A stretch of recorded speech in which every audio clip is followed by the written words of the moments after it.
Doubt clearing session के आज के इस वीडियो में आप सभी का स्वागत है। पहला क्वेश्चन आपके सामने है जो पूछा है नॉलेज डोनेशन ने। क्वेश्चन देखिए क्या है। Dear sir, I want to know the English of these two sentences. मैं इन दो सेंटेंसेस की इंग्लिश जानना चाहता हूं। मैं इस समय तक स्कूल पहुंच चुका होता हूं। और दूसरा सेंटेंस, मैं इस वक्त तैयार हो रहा होता हूं। दोनों ही सेंटेंसेस बहुत इंटरेस्टिंग हैं। कंफ्यूजन क्यों हो रहा है? क्योंकि आप देख रहे हैं पहले वाले सेंटेंस में चुका चुकी चुके भी आ रहा है, तो होता तातेती भी आ गया। तो कंफ्यूजन होता है कि सेंटेंस किस टेंस में है। इसी तरह से दूसरे सेंटेंस में देखिए, मैं इस वक्त तैयार हो रहा होता हूं, तो रहा रही रहे और साथ में तातेती आ गया होता। तो भी कंफ्यूजन है कि किस टेंस में। तो ध्यान देते हैं सबसे पहले सेंटेंस पे, मैं इस समय तक स्कूल पहुंच चुका होता हूं। अच्छा, इस सेंटेंस को अगर मैं दूसरे तरीके से बोल दूं तो देखना कोई फर्क पड़ा या नहीं। ठीक है, सोचिएगा इस बात को। हमारे पास सेंटेंस है, मैं इस समय तक स्कूल पहुंच चुका होता हूं। इस बात को मैं अब इस तरह से कह देता हूं, मैं इस समय तक स्कूल पहुंच जाता हूं। तो मैं इस समय तक स्कूल पहुंच जाता हूं या मैं इस समय तक स्कूल पहुंच चुका होता हूं, कोई बात तो एक ही लग रही है। कहीं कोई फर्क महसूस हो रहा है क्या? नहीं महसूस हो रहा ना। तो आपको यह देखना है कि उस सेंटेंस को, उसका सेंस क्या है। सेंस को पकड़ने वाली बात है और ये सब एक्सपीरियंस से आता है। ऐसा नहीं है कि चुका होता हूं कह दिया तो सेंटेंस किसी और ही अलग ही तरह के टेंस में चला गया। ऐसा कुछ नहीं होता है। जो हमारे टेंसेज हैं उन्हीं में से किसी से रिलेटेड है ये। अब किससे रिलेटेड वो पकड़ना पड़ता है। तो इसको बनाने का तरीका तो बिल्कुल सिंपल है, मैं आपके सामने लिख देता हूं ताकि कंफ्यूजन ना हो। I reach the school by this time. मैं इस समय तक, आई रीच द स्कूल, मैं स्कूल पहुंच जाता हूं इस समय तक। सिंपल।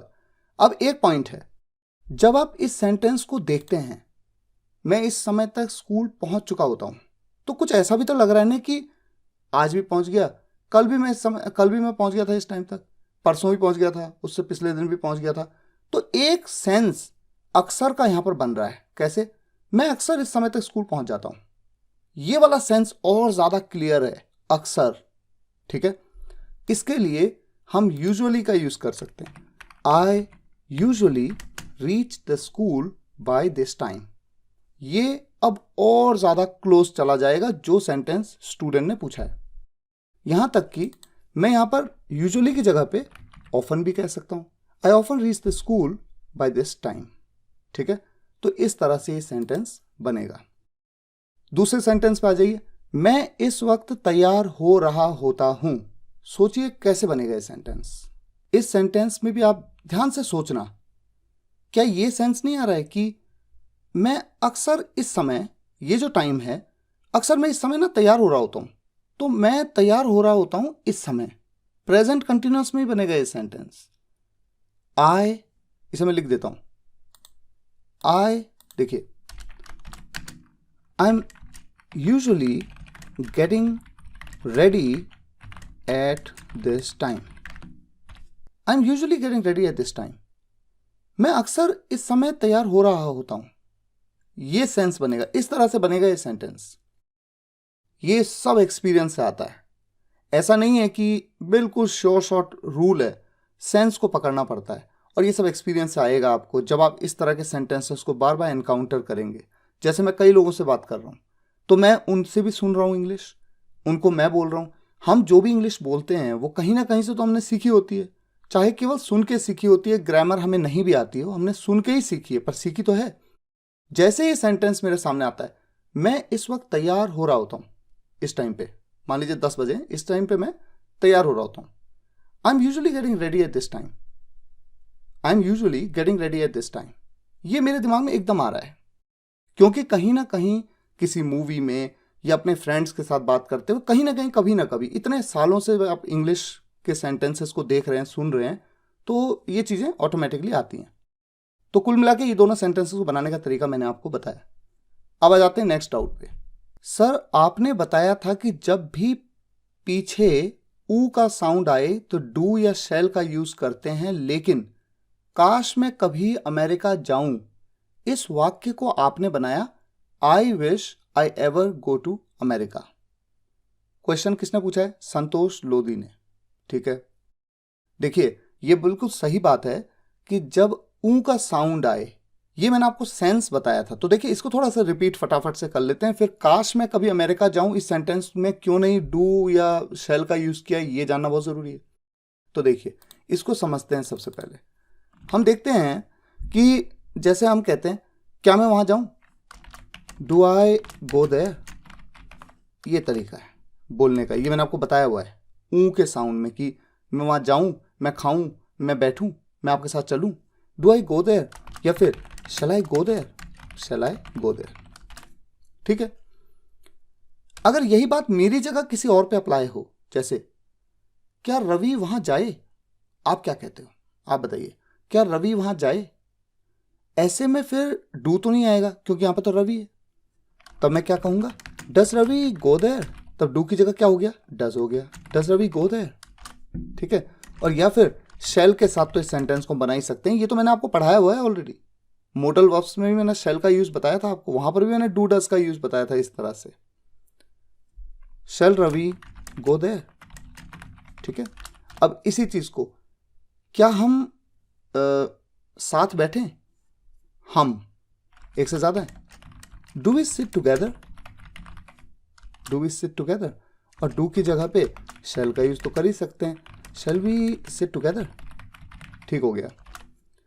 तो जो स्टूडेंट हैं जिन्होंने क्वेश्चन पूछा उनका ये था कि आपने बताया था कि जब ऊ का साउंड आए तो हम डू या शैल का यूज करते हैं। यहां तक तो बात सही हो गई।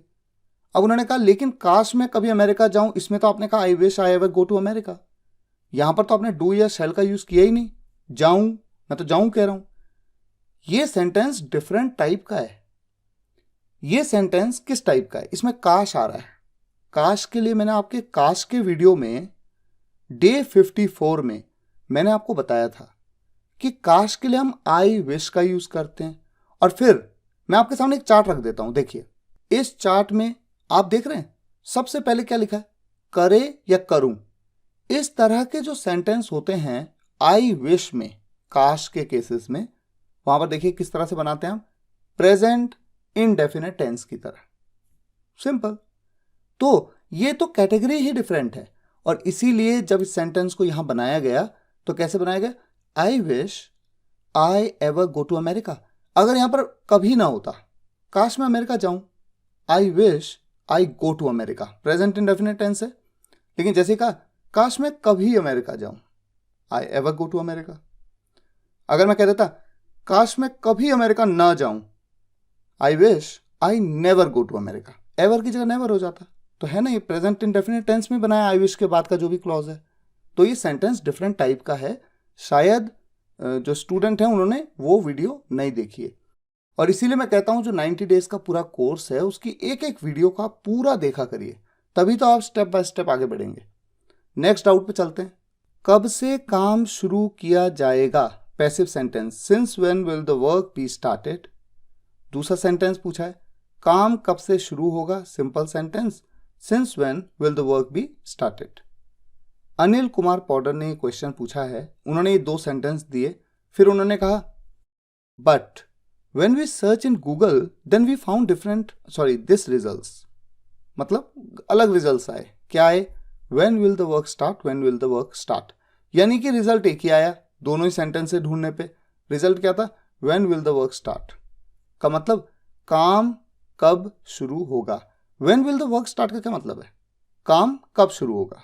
ठीक है, अब देखिए जो पहला सेंटेंस है कब से काम शुरू किया जाएगा, या फिर दूसरा सेंटेंस काम कब से शुरू होगा। इन दोनों ही सेंटेंसेस को अगर मैं आपसे पूछूं तो क्या आपका आंसर कुछ अलग होगा? नहीं। मैं आपसे पूछूं कब से काम शुरू किया जाएगा तो आप कहें मंडे से। ठीक हो गया। जब मैं दूसरा क्वेश्चन पूछूं, दूसरे तरीके से पूछूं काम कब से शुरू होगा, तो भी तो आप यही कहेंगे मंडे से। क्या कोई फर्क है? कोई फर्क नहीं है। तो जब बात में कोई फर्क ही नहीं है तो इंग्लिश में ढूंढेंगे तो फर्क कहां से आएगा? ये तो क्लियर होना चाहिए एक बात। अब आ जाते हैं दूसरे पॉइंट पे। ये यहां पर जो लिखा ना कब से काम शुरू किया जाएगा, कब से। अब मैं से को अगर हटा भी दूं और मैं सिर्फ कह दूं काम कब शुरू किया जाएगा, या फिर दूसरे सेंटेंस में काम कब से शुरू होगा की जगह काम कब शुरू होगा, कोई फर्क पड़ा? कोई फर्क नहीं पड़ा। तो गूगल जो है, चूंकि गूगल ने इसके सेंस को पकड़ा है, उसने ये नहीं देखना है कि कब से के लिए उसने सिंस व्हेन क्यों नहीं कहा। आप सिंस व्हेन कहें चाहे ना कहें, दोनों तरीके से सेंटेंस बिल्कुल करेक्ट है। अब मैं थोड़ा सा ये बता देता हूं कि ग्रामेटिकली अगर पहले और दूसरे सेंटेंस को बनाया जाएगा तो फर्क क्या होगा। जैसे पहला सेंटेंस है कब से काम शुरू किया जाएगा, एक बार इसको बना लेते हैं। पहले इसको बनाने का तरीका आइडियली क्या होना चाहिए, अगर आप कब से के लिए कह दें सिंस व्हेन, ठीक है, उसके बाद हेल्पिंग वर्ब, उसके बाद में सब्जेक्ट काम, since when will the work शुरू किया जाएगा। तो पैसिव का सा फॉर्मेशन जो आता है क्वासी पैसिव कहते हैं जब हम बी स्टार्टेड, ये आपने ग्रामर में पैसिव वॉइस में पढ़ा है। तो देखिए बना कैसे, कब से काम शुरू किया जाएगा, since when will the work be started. अगर मैं यहां पर सिंस को ना भी लगाऊं, सेंस में कोई चेंज नहीं है। एक बात क्लियर, बात एक ही है, दोनों तरीके से आप बोल सकते हैं। अब दूसरा देखिए, काम कब से शुरू होगा, काम कब से शुरू होगा, simple, since when will the work start, will the work start. Active में सिंपल है, क्या दिक्कत है, ये पैसिव में थोड़ा पैसिव क्वासी पैसिव है, इसका जो बाद का पार्ट है वो पैसिव में आता है, इसे क्वासी पैसिव कहते हैं, ये भी आपने पढ़ा हुआ है। और दूसरा since when will the work start. अब मैंने जैसा आपको बताया सिंस का यूज आप ना भी करें, आप व्हेन कह दें केवल, तो भी बात सही है। अब देखिए जब आपने गूगल में ढूंढा तो आपको सिर्फ ये मिला, आपको ये नहीं मिला। क्यों नहीं मिला, इसके पीछे एक रीजन है, ये छोटा है, ये सेंटेंस लंबा है। जब इंग्लिश बोलने वाले बोलते हैं तो जो सेंटेंस छोटे में बोल दिया जाए और बात एक ही हो, अगर आप दोनों सेंटेंस को देखो दोनों में क्या ही फर्क है। अगर मैं आपसे पूछूं कब से काम शुरू किया जाएगा तो भी आप कहेंगे मंडे से, और अगर मैं आपसे पूछूं काम कब से शुरू होगा तो भी आप कहेंगे मंडे से।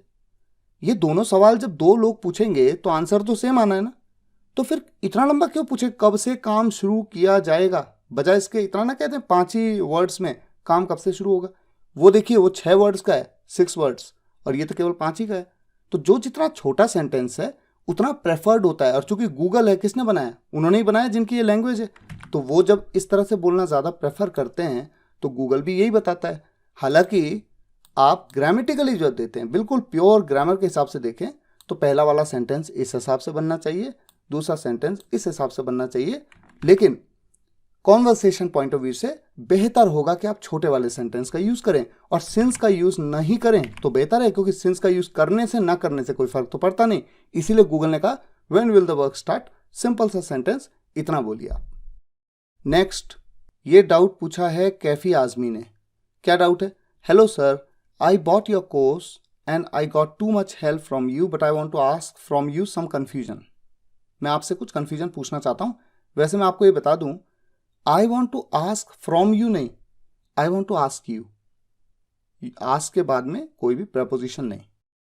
आई want to ask you some confusion like, क्या है, मैं मार्केट कर लेता हूं, चलो जब तक हम मार्केट कर लेते हैं मैं काम निपटा लेता हूं। जिसमें लास्ट में लेता हूं आता हो, ये सेंटेंस कैसे बनाएं, और ये वाले भी, तुम पैसे दे देते तुम ले लेते, उसने नहीं किया तो तुम कर लेते, ऐसे सेंटेंसेस कैसे बनाएं। देखिए यहां पर जो पहला सेंटेंस है मैं मार्केट कर लेता हूं का मतलब ये होगा, जो मैं समझ पा रहा हूं, कि मैं शॉपिंग कर लेता हूं, यही हो रहा है ना मतलब। और दूसरा, चलो जब तक हम मार्केट कर लेते हैं, मतलब यही है कि चलो तब तक हम एक काम करते हैं, हम शॉपिंग कर लेते हैं, ठीक है। मैं काम निपटा लेता हूं, तो मैं काम निपटा लेता हूं। इस तरह के सेंटेंसेस में लेट का यूज बहुत कॉमन है, ये मैं आपको बता दूं। जैसे लेट मी डू शॉपिंग, इस तरह से मैं शॉपिंग कर लेता हूं, मैं काम निपटा लेता हूं, let me finish the work, finish the work, इस तरह से मैं काम निपटा लेता हूं, let me finish the work. चलो जब तक हम मार्केट कर लेते हैं, चलो तब तक हम शॉपिंग कर लेते हैं, तो चलो तब तक हम कर लेते हैं ना, अब मैं केवल मैं नहीं, हम कर लेते हैं, तो लेट अस का यूज कर लेते हैं। तब जैसे लेट मी तो लेट अस, तो उसके लिए हम लेट्स बोल देते हैं, लेट्स डू शॉपिंग, और क्या कहा, जब तक, यानी तब तक हम शॉपिंग कर लेते हैं, तब तक मतलब क्या, let's do shopping till then, ठीक है, इस तरह से बोलेंगे। अच्छा, उसके बाद क्या है, ये वाले भी, तुम पैसे दे देते तुम ले लेते, उसने नहीं किया तो तुम कर लेते। तुम पैसे दे देते, देखो तुम पैसे दे देते, ये बात अगर मान लीजिए मैं किसी को कह रहा हूँ कि वो तुम्हारे पास हेल्प ले आया था, तुम पैसे दे देते, तो तुम पैसे दे देते मतलब तुम्हें दे देना चाहिए था पैसा, सेंस तो मुझे यही दिख रहा है। तो ऐसे में तुम्हें दे देना चाहिए था, you should have given money, कुछ इस तरह से, ठीक है। और तुम ले लेते, यू शुड हैव टेकन, लेने को टेक कहते हैं ना, you should have taken the money, मान लो इस तरह से, you should have taken the money, तुम पैसे ले लेते। और अगर यह है कि उसने नहीं किया तो तुम कर लेते, उसने नहीं किया तो तुम कर लेते, इफ ही डिडंट डू तुम कर लेते। अब क्या कर लेते, मान लीजिए इस तरह से होता कि अगर उसने नहीं किया तो तुम अच्छा फिनिश कर, मान लीजिए होमवर्क कर लेते, if he didn't do you do the homework, इस तरह से, if he didn't do you would do the homework, इस तरह से आप कह सकते हैं, ठीक है। क्योंकि अभी सेंटेंस पूरी तरह से क्लियर नहीं है कि किस कॉन्टेक्स्ट में बोला गया। तो ये सब डाउट्स आज के जो कवर हुए हैं, मुझे उम्मीद है आपको कुछ सीखने को मिला हो सकता है इससे, हो सकता है आपके लिए बहुत आसान रहे हों, लेकिन ऐसा भी हो सकता है कि कुछ आपने सीखा हो। आपके भी डाउट्स होंगे, पूछा करिए, मैं डाउट क्लियरिंग सेशंस की वीडियो में कवर करता रहता हूँ, और मेरी कोशिश रहेगी कि आगे मैं और ज़्यादा फ्रीक्वेंटली कवर करूँ ताकि ज़्यादा से ज़्यादा डाउट्स आपके क्लियर हों। मुझे उम्मीद है आज के इस वीडियो लेक्चर से आपने कुछ सीखा है। आपको वीडियो पसंद आया होगा तो वीडियो को लाइक करिएगा, शेयर करिएगा, कमेंट्स में बताइएगा कैसा लगा। अगर आपने चैनल को सब्सक्राइब नहीं किया है तो कर लीजिए, जब भी कोई वीडियो आती है कोई वीडियो मिस मत किया करिए, चाहे IPL चल रहा हो, चाहे आप किसी भी इंपॉर्टेंट कोई भी ऐसा एंटरटेनिंग चीज़ आप देख रहे हैं, कुछ भी कर रहे हैं, देखिए उस समय ना देखें, बाद में देख लीजिए, लेकिन देखा ज़रूर करिए, क्योंकि आपको इंग्लिश सीखनी है, आपको रुकना नहीं है, आगे बढ़ना है लाइफ में। तो मिलते हैं नेक्स्ट वीडियो लेक्चर में, तब तक के लिए टेक केयर, गुड बाय।